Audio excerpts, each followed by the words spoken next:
Alright guys, just as I was about to hang it up and go have dinner, it looks like we have a trailer for new heroes as well. I feel like they really should have done kind of a fade channel for both of these. It would have been better. But let's see what we got. Alright. Okay, so it's called Book 5 Mid, Nótt and More. Kinda sister. So we get Paula again. I think this is like our third Paula. Oh my god, it is. We have the Easter one. We actually have a triple hero one, and we have the standard one. Okay, so Lady Blade and Dual Flying 4, which is going to be useful in Arena and Ether raids. We'll go back and we'll look at Lady Blade, because I think that's going to be OP'd, since she already has kind of her base form. Yes, Zeke. So Zeke is actually, spoilers, same as Camus, or Camus, no matter how you pronounce him. And he actually has another alt as well. Name doesn't come to mind right now, but it is another alt, so he's like the same guy. Oh, finally we get Delthia's brother. I know the community has been wanting Luthier for a while, so we finally get him, but he's green tome, and he's not that great. Just from the initial look of it, he's not that great. Green tome means he's very competitive. There's a lot of green tome users. Okay, so new mythic hero. Okay, we get the other sister. This is Moon Elegance. And we get Nótt. Of course, it's called Nótt and More. So I guess I should have suspected that. And Foxy is the item, and she actually has 2 in 1. So I'll have to go over this a little more in depth, because there's new moves here, and I think it's definitely worth it to check out those new moves. You offend me. Yes, you do offend me. She's such a simp. I think it's very relevant now with kind of like the streamers and all the simps. They made Paula really robust, guys. That's some fan service there. Fafnir, right? We all know he's going to turn into that crazy beast, and I think we get a little chance to see it. So I'll go over all of the hidden details in this trailer once it's done. Just want to see if there's anything else. No, so you summon 40 times, and I think you get one of those medallions, right? If you summon a lot. Yeah, Celestial Stone, which you can convert into useful items. But let's take a look. So we have Paula. Alexis Tipton. I really like her. She's one of my favorite voice actresses. She took over voicing Lucina. She's also in some other games that you may have played. I know Valkyria Chronicles 4. She's kind of the rival guild, or the rival squad leader. Okay. So we're gonna talk, because Lady Blade is kind of OP, because look, it has Kanto 2, which means you can move 2 spaces after your attack. That is the crazy part. She's also has unit can attack twice, so this is basically beating out Valentia. Valentia has the same, I think it's called Ametry. But Valentia has the same thing where she attacks twice, but in addition to attacking twice as the red flyer, she also has Kanto 2, which lets her move 2 spaces after an attack or an assist skill or structural destruction, which means it's going to be super useful in Ether raids. Basically, you can attack and retreat out of the enemy's range for the next turn. Same with Arena, of course. Attack rain, attack resist -4. I'm not sure why that's there, because she's a physical unit within 2 spaces, so I guess she can buff her teammates, but it's kind of an iffy skill for me. Dual Flying 4, this is useful, of course. This boosts your battle score into 180. So you can be competitive in Arena, so she can be a fodder unit as well, although I don't know why you'd fodder her. I mean, Lady Blade is pretty good. Just for reference, I'm going to pull up Valentia and see where Valentia is at, because I'm actually using her for one of my teams, and this is a Might 11, and we're in Gen 5 units, and Valentia I think was like maybe Gen 2 or 3, so this might just outclass her. Going through my units now. So Valentia here, I'm not sure you can see, but she has Amity, and it's the same. So you get that 11 strength, inflicts -2 speed, as opposed to 5. So I guess Valentia is still competitive because it's -2 speed, and of course with the refine here, if unit initiates combat, she gets kind of a mini Swift Sparrow, which also stacks with her Death Blow 3.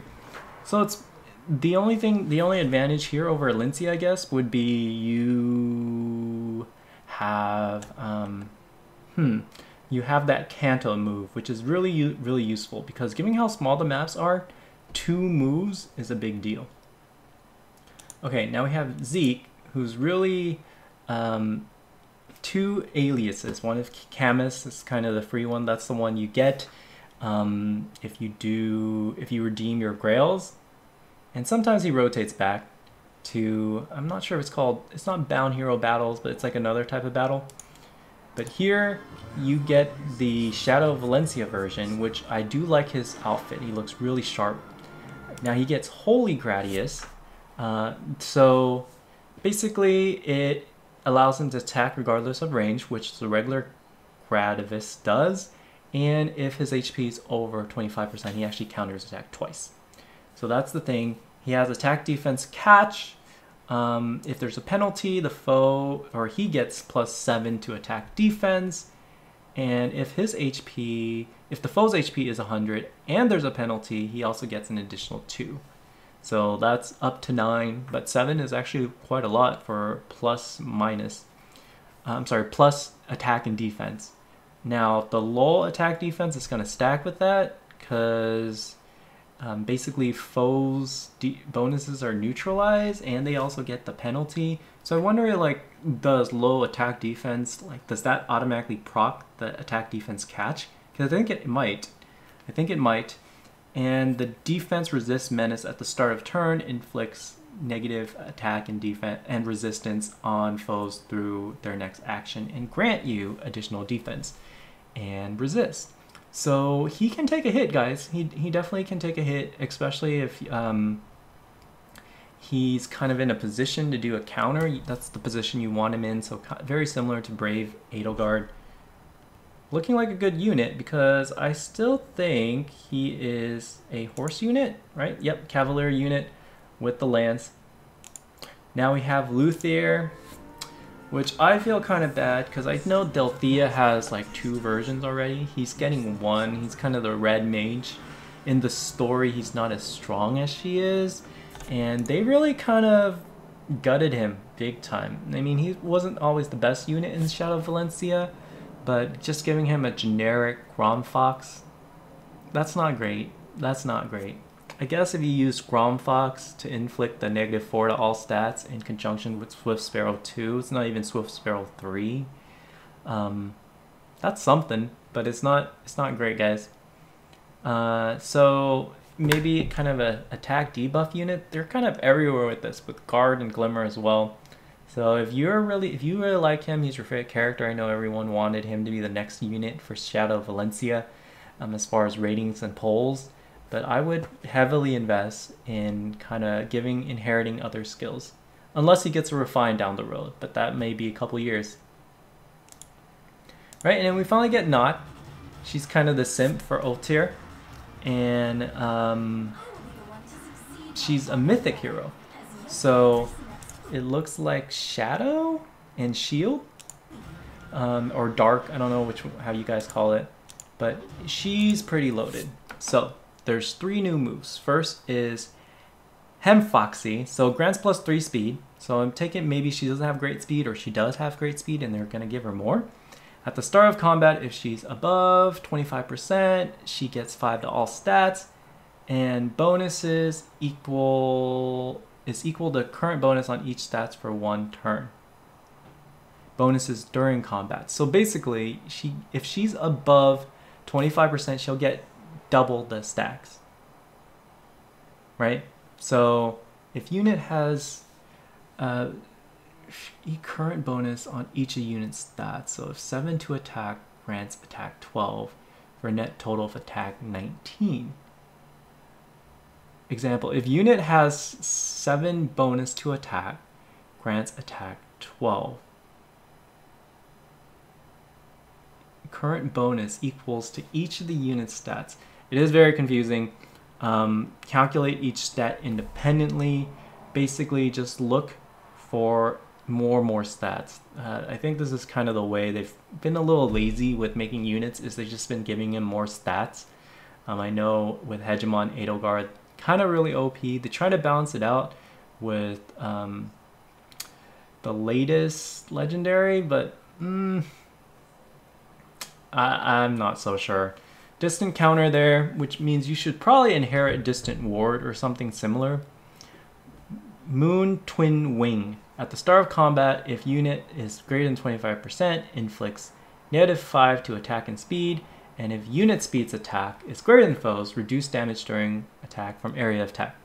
So basically, the +3 speed there is meant so that you stack a lot of speed, because if you look at Moon Twin Wing, they're gonna get negative attack speed compared to you, and then you're gonna, as long as your speed's higher than them, you take less damage from AoE, which is kind of the easy way to. I'm working on a healer build with Pain.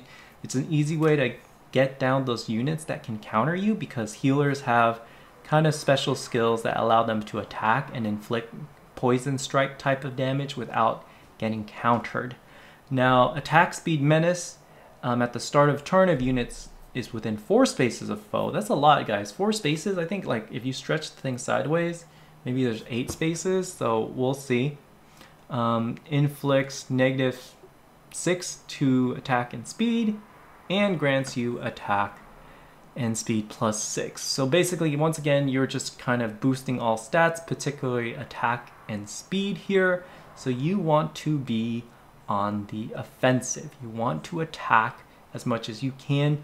Distant counter is there for just okay-ish damage, but I'll tell you why they use Dragon Fang over Moonbow, because with that high of an attack, the Dragon Fang boosts your attack even more than the Moonbow kind of -30% to defense. So that's where it is. I know that's a lot to grasp, but there is kind of a Easter egg here. This looks like Otir. I'm sorry, this looks like Fafnir, the main antagonist, in his transformed state. So I wonder if it's him because he just has a regular axe, or if the Witch Lady is transforming everyone into kind of a mech unit. Now, there's also a second Easter egg. In Shadow of Valentia, Zeke falls in love with Tatiana. Tatiana is kind of a priest that takes care of him. When he's injured, he wakes up with amnesia. So he's in Valentia. In canon, he actually goes back to Marth over there, and he tells his former lover, well, I fell in love with someone new, and she takes very good care of me. That's Tatiana. And her being a unit here means she must be kind of a free unit. I'm thinking maybe Tempest Trial or kind of a Grand Hero Battle. I don't see why she'd be Grand Hero Battle. But, yeah, that's Tatiana. And she's a blue mage here as opposed to a healer, which is also very interesting. But it does match Zeke's form here, and I do like his horse and everything, so that's cool. So let me know what you guys think of this. I'll catch you on the next one. Bye!